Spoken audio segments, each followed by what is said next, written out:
So I'm going to show you how to make a Christmas cake, and yesterday I soaked the fruit in brandy so it now smells amazing, and now we're going to make the cake. So I've lined my cake tin and I've also cut out the brown paper that I want to use to wrap the cake in before it goes into the oven. Sift the flour and the spices.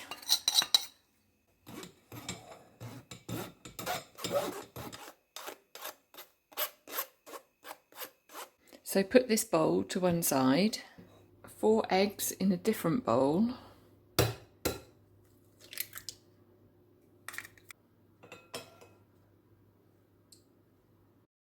now we're just going to whisk up the eggs.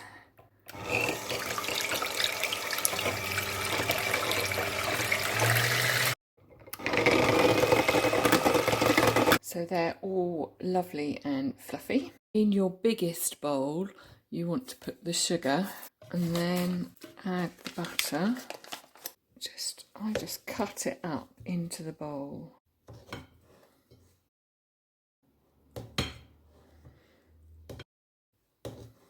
Then I have a little trick. Place the bowl into the oven to warm just at 50 degrees for a few minutes, just to soften up the butter, and then it's much easier to beat the butter and the sugar together.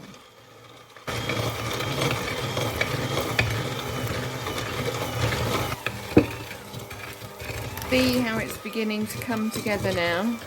We get all the bits from the sides of the bowl, so it all gets mixed up.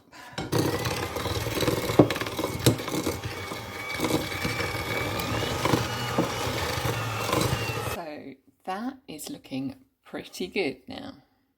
This is how the colour has changed. It's now a really lovely soft pale cream colour.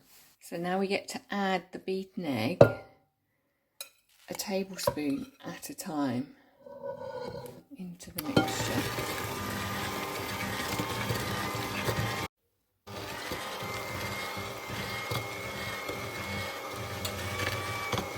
Start to curdle and just sprinkle in a little bit of the flour mixture.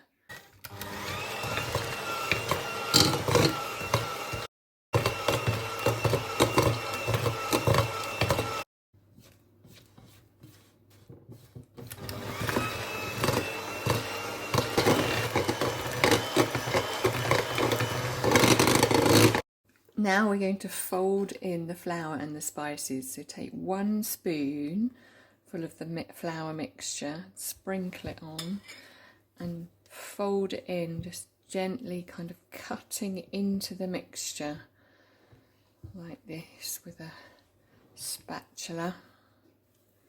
You want to keep all of that air that we've got into the mixture so far, because that's going to make our cake beautiful. You can add it in bigger quantities after that initial spoonful. Oh, I can smell all the spices. It smells fabulous. Add the last bit of the flour.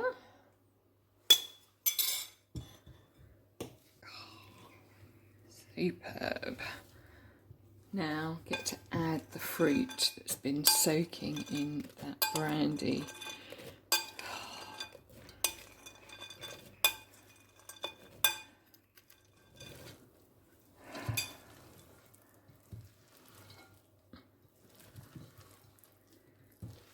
And I've added the nuts and grated the zest of a lemon.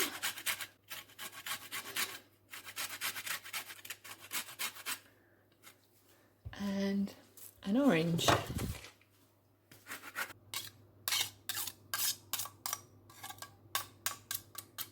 Oh, look at that. Gorgeous black treacle. Trick is not to make a big mess. All of the ingredients in the bowl and give it a good mix up.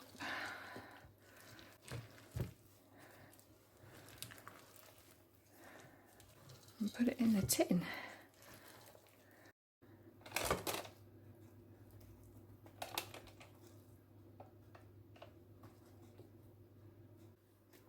And push it into the corners,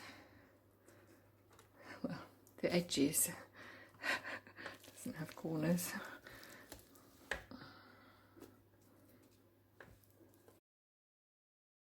And we're going to smooth it into the tin properly.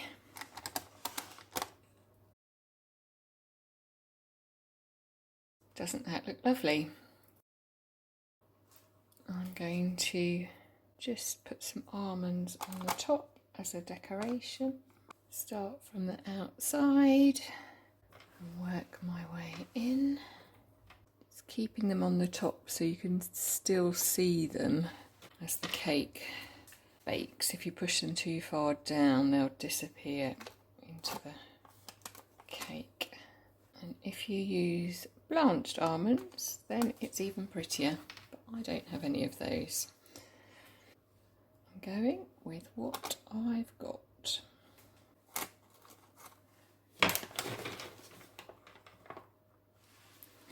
Fill in the gaps.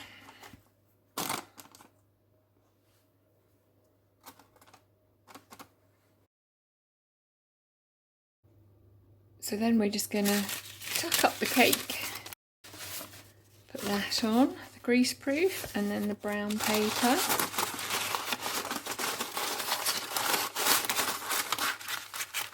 And now we want to use the string to hold the paper in place.